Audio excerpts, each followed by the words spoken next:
suivez, on garde le contact sur RTI2, l'autre regard sur la cité. L'alignement des éléments était l'affaire de Justin Yasselou, RTI Musique. Et l'on salue en tout cas les efforts combinés de tous les acteurs de ce programme pour vous fournir ce que vous voyez à présent à l'antenne. Et salut à tous les ressortissants de la Guinée en Côte d'Ivoire et aussi à tous les Guinéens qui nous suivent parce que nous vous savons beaucoup connectés sur ce magazine, notre page officielle Facebook l'atteste et aussi le contact téléphonique l'atteste. Guinée donc, généralité superficie 245 857 km², population plus de 9 millions d'habitants, la capitale Conakry qui fait plus de 2 millions d'habitants et la monnaie le franc guinéen. Et la fête nationale, c'est le 2 octobre de chaque année, donc c'est pour bientôt. Et Patrick nous a permis de connaître des détails et des généralités sur ce pays de l'Afrique de l'Ouest. On va passer de l'autre côté sans transition pour rentrer dans le sujet du jour. Qu'est-ce qui explique la réticence des Africains face aux produits fabriqués en Afrique? La réponse tout de suite. On va certainement commencer tout de suite. Les journalistes aiment écrire, rectifier, réécrire. Si vous plaignez de moi, ça veut dire que vous plaignez du Seigneur qui m'a amené. Lewis Parker qui est à la fois animateur et certainement en ligne avec nous. Claire, bonjour. Est-ce que sur Mars et Jupiter, ils ne savent même pas quel est le nom de leur grand. On peut même dire ici en Côte d'Ivoire, même on ne révèle pas tout. L'État brut, il a essayé parce que... On n'oublie pas quelque chose aussi, on a traversé 10 ans où c'était chaud.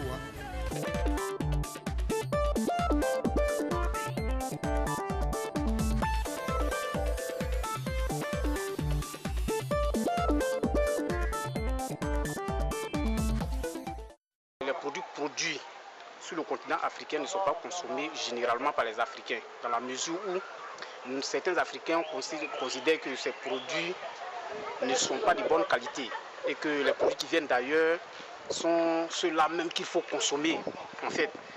Mais moi je voudrais leur dire ceci, les produits fabriqués chez nous sont des produits d'origine naturelle. En fait, ce sont des produits qui nourrissent le corps, qui nous procurent la santé, qui nous permettent de nous sentir à l'aise par rapport aux produits qui viennent d'ailleurs, qui sont faits à base des produits chimiques. À la longue, ces produits nous donnent des maladies. Ce que l'on doit retenir, c'est que nos produits d'ici sont des produits naturels. Il faut les consommer de façon sans arrière-pensée, quoi. Les Africains préfèrent les produits africains parce que moi je pense que les produits africains sont plus sains. Les produits importés sont chimiques souvent. Les Africains n'aiment pas consommer des produits fabriqués par les Africains. Non, les Africains n'aiment pas consommer ce qui vient d'Afrique parce qu'ils voient qu'ils ne prennent pas ça au sérieux. Ils se disent que ce n'est pas de la bonne qualité. Donc ils préfèrent consommer ce qui vient de l'extérieur parce qu'ils se disent que c'est les Blancs qui l'ont fabriqué. Donc ils préfèrent prendre ce que les Blancs ont fabriqué. Pourtant, selon moi, il faudrait qu'on prenne au sérieux ce que nous fabriquons ici.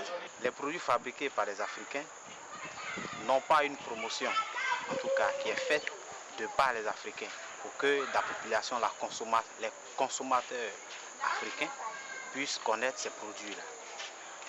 Donc, par ailleurs, on constate également que c'est des produits venant de l'Occident qui sont en tout cas en majorité consommés par les Africains. Parce que ces produits-là sont mis en vente avec une propagande absolue qui permet à ce que n'importe qui connaisse ces produits et puisse les acheter en quantité. Mais nous constatons aussi, à part les produits venant de l'Occident, nous constatons qu'il y a des produits chinois qui font leur entrée massive sur le territoire africain, dont les coûts sont minimisés et qui font appel aux consommateurs par le biais de leurs coûts.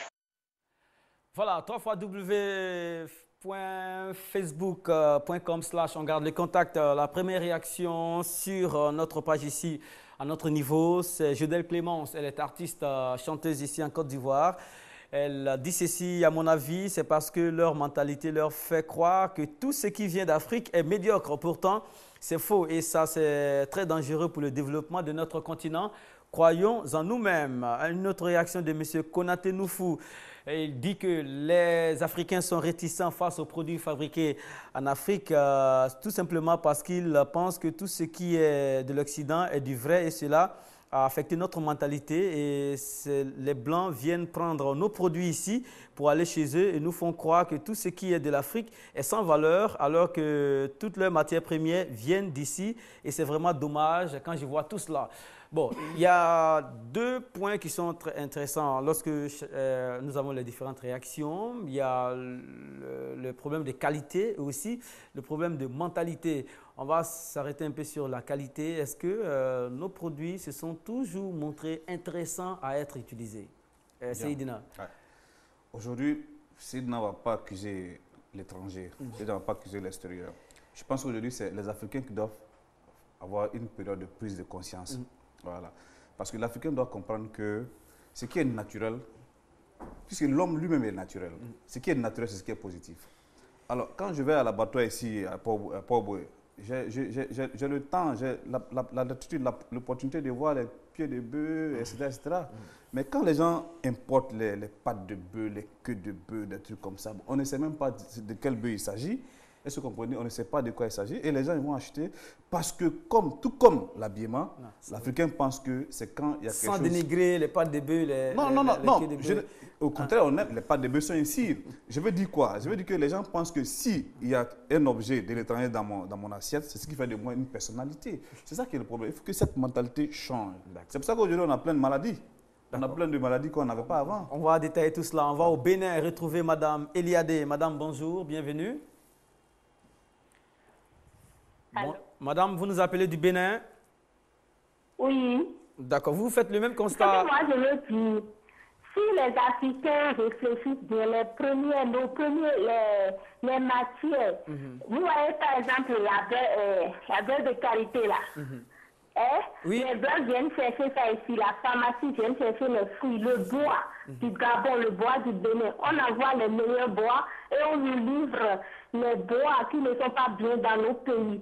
Et alors qu'on a de bons trucs, les Chinois même là nous envahissent avec n'importe quoi. Ils achètent déjà nos terres au bébé et ils savent que dans peu de temps il y aura la fin chez eux et ils vont cultiver ici les produits et ils vont envoyer là-bas. Vous voyez ce que nos présidents, vous m'excusez le terme. Oui, sans accuser. Sans accuser. Alors, dit qu'il y a la souffrance au Bénin. Il y a la souffrance à Côte d'Ivoire, c'est pas bien. D'accord. Les matières premières. Dans ces qualités-là, ça guérit, par exemple, les végétaux. Les pharmacies viennent prendre ça ici en Afrique. On nous ramène de n'importe quoi. D'accord. Donc, c'est ce que moi, je vais donner comme contribution. Pour tous les Africains de consommer local. C'est ce que je vais donner comme ma participation. D'accord. Madame, les produits africains aussi ont montré leurs limites aussi, se sont montrés un peu limités sur les bords, non? Non, mais nous avons des institutions comme celles, nous avons la DANA qui contrôle ce qu'on fabrique sur le terrain et qui est bien, les piments, tout ça là, les trucs naturels, mangeons naturels, les trucs qui viennent de la Chine là. Ils savent comment ils fabriquent ça. Ils nous entretiennent les boîtes de tomates là. On a les tomates fraîches consommées locales. D'accord. Les boissons, nos boissons Togabi, tout ça là, les tchoukoutou là, c'est un bon truc. Pourquoi prendre les liqueurs, les champagnes, pourquoi tout ça? Pourquoi? D'accord. Merci beaucoup. Nos parents ont pris quoi pour vivre longtemps? Ils ont eu 100 et quelques. Est-ce que quelqu'un a encore 100 ans ici de terrain? Consommons local. Nos parents ont consommé local. Il n'y avait pas que. Il y avait crevettes qu'on écrasait. Les crevettes fumées qu'on écrasait pour préparer la sauce. Et la sauce était bien à manger. Pourquoi pas? En tout cas, consommons local. Merci beaucoup. Je vais donner comme conseil. Merci. Vous nous appelez de quelle ville? De quelle ville? Je suis à Cotonou. Je suis directrice d'école à Sénat. Merci beaucoup. Bien des choses à ce que nous suivons depuis Cotonou au Bénin. 22 42 54 ou encore sur Facebook, vous avez l'occasion de nous poster votre message. Diop, vous trouvez que côté qualité, il n'y a pas de problème parce que les produits de qualité partent d'ici pour l'Occident? Oui. Je vais aller un peu plus loin. Quand on va dans les étalages, dans les supermarchés, quand tu prends l'haricot vert, les tomates, ça ne vient pas d'ailleurs. C'est des tomates faites en Afrique. Ici, c'est des haricots verts faits en Afrique. Mais c'est sélectionné. C'est-à-dire, c'est ce qui est destiné à l'exportation que les supermarchés utilisent. Donc, moi, je préfère aller payer plus cher là-bas que d'aller payer 500 francs d'haricots verts ou la moitié de l'haricot vert maltraité et pourri. C'est pourquoi je dis on n'a pas de problème de qualité. Le problème qu'on a, c'est le problème de prix, ça c'est un, de promotion, de deux, et puis ils n'ont qu'à arrêter de nous vendre des produits de mauvaise qualité sur le terrain. Parce qu'on ne peut pas concurrencer les produits extérieurs tant qu'en interne, on met sur le marché des mauvais produits. D'accord. 22 42 54, mademoiselle Sylviane, commune de Makori, Abidjan. Bon, le signal fait qu'elle est partie. Patrick, sur la toile. Oui, sur la toile, la réaction de M. Mabledi Boroba, qui préfère dire que c'est tout simplement la qualité. Quand on prend par exemple les produits de la médecine, c'est vrai que nos produits de médecine sont très efficaces, mais est-ce qu'on peut penser un peu parfois aux effets secondaires? Par contre, les produits occidentaux sont plus travaillés dans les laboratoires et en plus, ils font plusieurs expériences sur une durée déterminée avant de les mettre sur le marché. Voici déjà un point qui est remporté par les Occidentaux. Une autre réaction de la part de M. Gérard Diomandé qui va complètement en opposition par rapport à la réaction de M. Mabledi Boroba. Il nous dit ceux qui disent que les produits africains sont de mauvaise qualité ou maltraités font preuve d'une ignorance notoire. Car les produits tels que les fruits et autres matières premières provenant d'Afrique sont prises en Occident. Même les masques traditionnels sont exposés dans les musées en Europe. Dernière réaction de la part de M. Afro Cuisine, c'est son nom, hein, et lui va sur le côté alimentaire. Il peut faire dire que pour ce qui concerne la production alimentaire, je suppose que la raison principale réside dans les objectifs de la production. Je prends l'exemple du cacao ou du café où les planteurs cultivent rien que pour l'exportation. Alors comprenez que l'on ne peut pas espérer une utilisation locale parce qu'eux-mêmes produisent pour l'extérieur en premier. D'accord, merci beaucoup. Seydina, le défenseur des produits occidentaux trouve que nous avons un problème de conservation, un problème de confiance même dans la qualité du produit, même si Diop trouve que nous avons des produits de qualité, mais parfois on tombe en conflit qui se transforme en crise de confiance entre le prestataire et celui qui reçoit le produit. Ça il ne s'agit pas de cas rares. Bien sûr, bon, il y a deux cas. Hein. Le premier cas, c'est une prise de conscience des Africains. Et le deuxième cas, c'est la responsabilité des diplômés africains. Moi, je prends un exemple très simple. Quand le monsieur dit que les produits vont en laboratoire, ce sont les diplômés qui travaillent là-dessus. Il faut que nos diplômés africains puissent mettre leurs diplômes au service de nos sociétés, au service de la tradition africaine. Ça se fait déjà, non? Non, ça se fait. Je prends un exemple très simple. Hein. OK, ici, on a plein de diplômés en pâtisserie. On a plein de diplômés dans l'hôtellerie, on a plein de cordons bleus, les restaurateurs. Mais tous ceux-là, par exemple, les diplômés en pâtisserie... Si vous êtes fort en mets africain, vous ne serez pas cordon bleu. Est-ce qu'il s'agit de... Je prends un exemple, laissez-moi aller jusqu'au bout. Je vais dire quoi? Je vais dire que ceux qui ont des diplômes en pâtisserie, le plus souvent, ce sont les croissants qu'ils font. Est-ce que vous comprenez? Ce sont les croissants qu'ils font. Donc pour moi, ils vont m'excuser, mais ce n'est pas des diplômés. Moi, un diplômé ivoirien en pâtisserie doit pouvoir me faire manger le wami ou bien le soufou dans une surface bien propre, comme au Sécossé. Il faut qu'ils inventent à partir de ce qu'ils ont ici. Et regardez les Libanais. Les Libanais, aujourd'hui, ils ont fait une industrie alimentaire. Les shawarma. C'est un plat local. Les shawarma.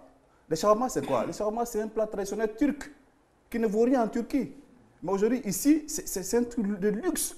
C'est pareil pour le nem. Le nem, c'est vietnamien. Ça ne vaut rien là-bas, je ne sais pas de quelque chose. Mais ici, avec leur intelligence, ils ont fait de telle sorte que tout le monde invite sa femme là-bas.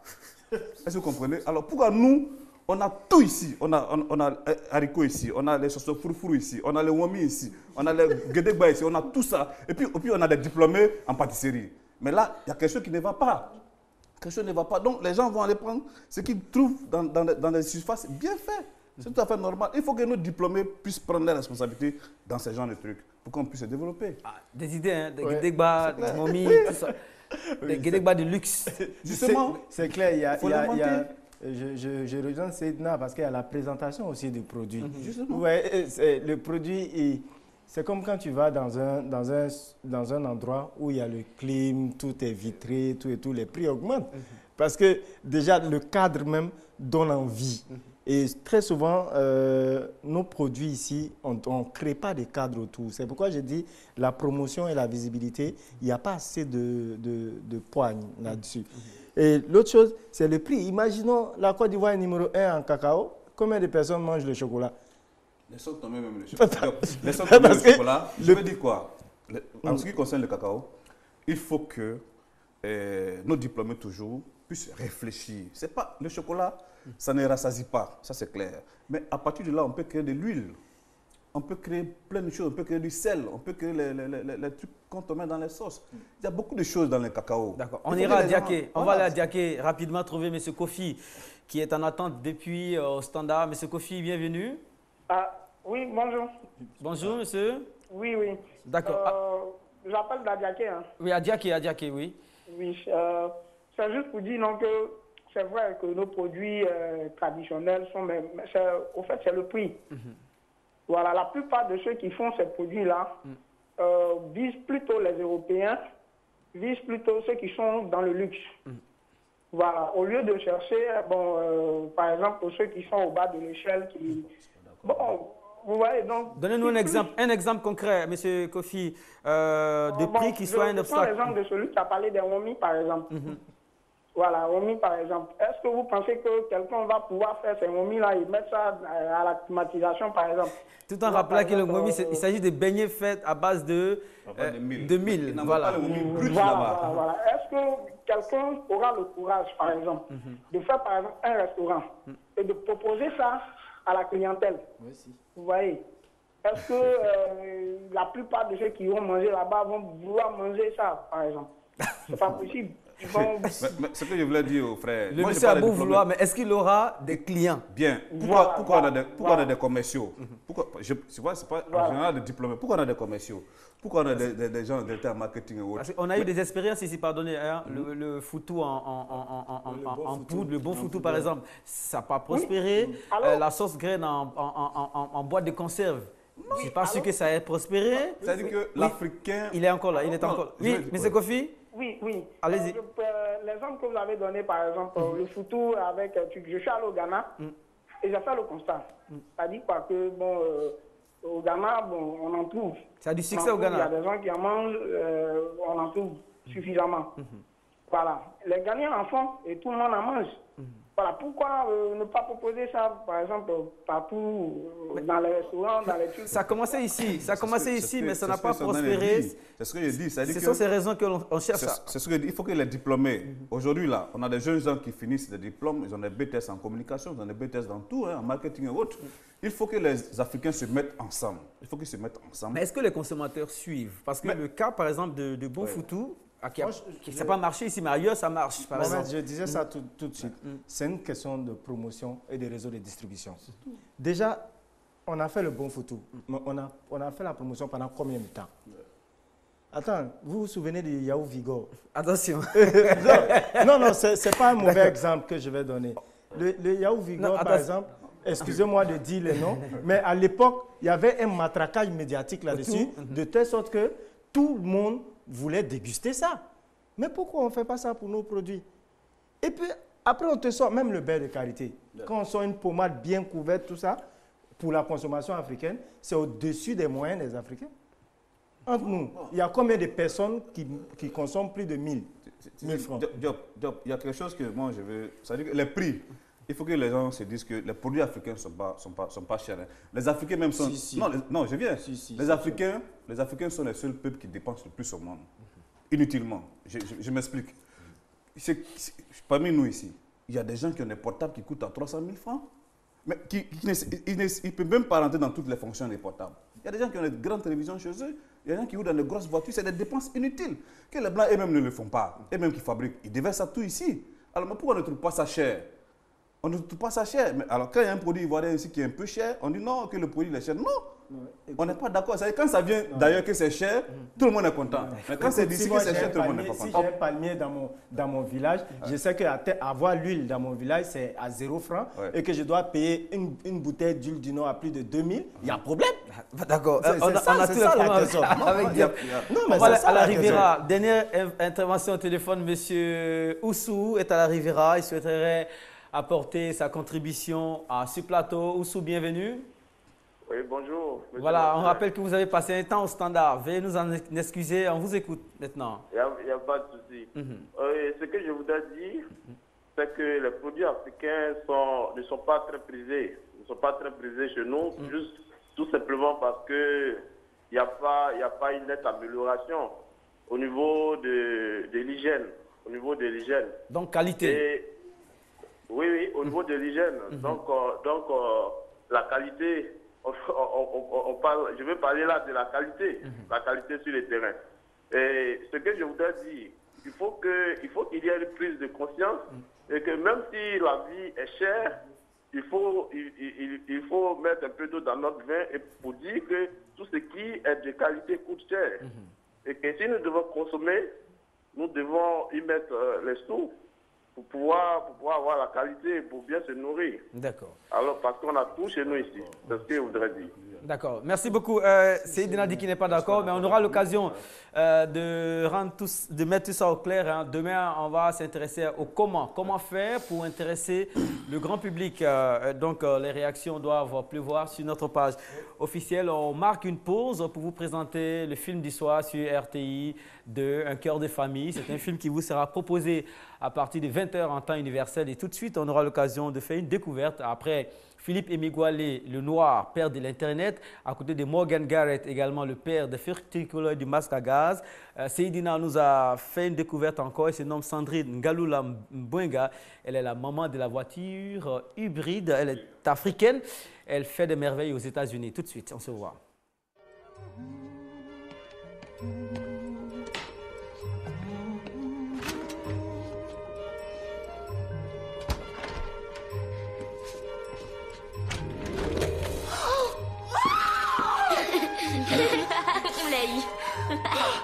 J'aurais dû me douter que ces deux coquins étaient encore en train de mijoter quelque chose. Noula, ça va? Est-ce que j'ai vraiment l'air d'aller bien? J'en ai assez. Ça commence à bien faire. Allez vous asseoir dans le salon pendant que je lui parle. Allez, dépêchez-vous. Je vais vous dire, là c'en est trop. Ces enfants ont dépassé les bornes. Oui, je ferais mieux de m'en aller.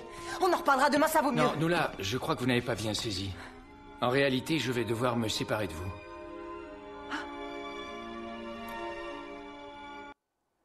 Ce soir, 20h en temps universel sur RTI2, c'est le film du lundi. Voilà. Seydina, avant de nous faire découvrir cette éminence grise, hein, ce cerveau qui est très important à être connu ici des Africains, Patrick va nous livrer quelques points de vue concernant le sujet. Oui, c'est vraiment très chaud et pas mal de personnes partagent l'avis de nos consultants. Je parle de M. Loua, le scientifique, qui nous dit « Je pense que la cherté n'est pas le principal problème, c'est plutôt le manque de promotion et de pub autour de nos produits. » Pour rejoindre M. Ismaël Diop.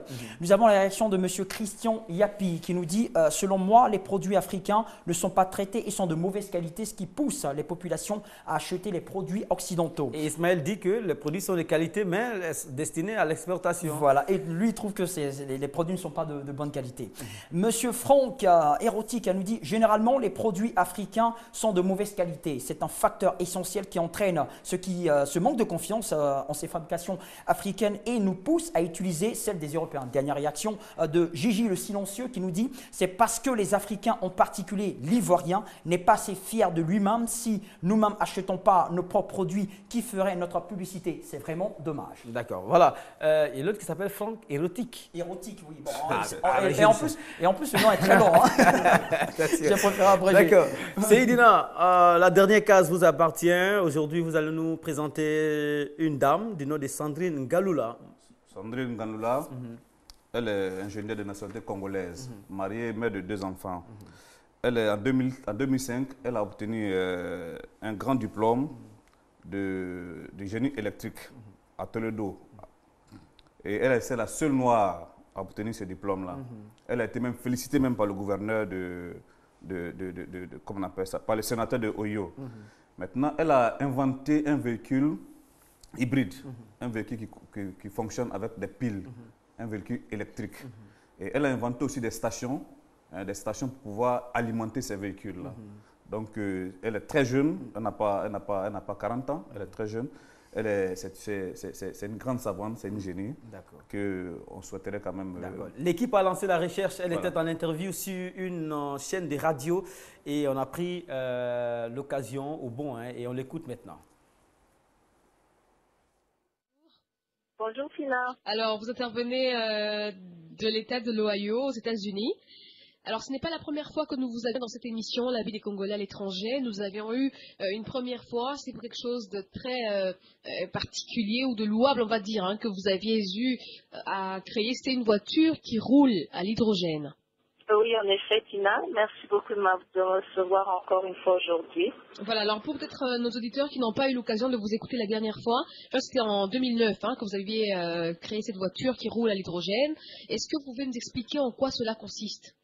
La voiture que j'avais créée, ou le système que j'avais créé, en fait, permet à une voiture électrique de rouler avec de l'hydrogène. Et cela se fait en ajoutant une pile à combustible. Et l'avantage de ce système, c'est que le seul déchet, c'est de l'eau. Et ça n'a pas besoin de carburant, bien sûr. Alors, ce qui est très bien avec ce système-là, c'est que déjà, on ne dépense pas en carburant. Et de deux, c'est une voiture écolo. Au moment où on est en train de parler du changement climatique, de la pollution, donc cette voiture serait très écolo et en fait... Une Congolaise, Sandrine Ngalula Moubenga.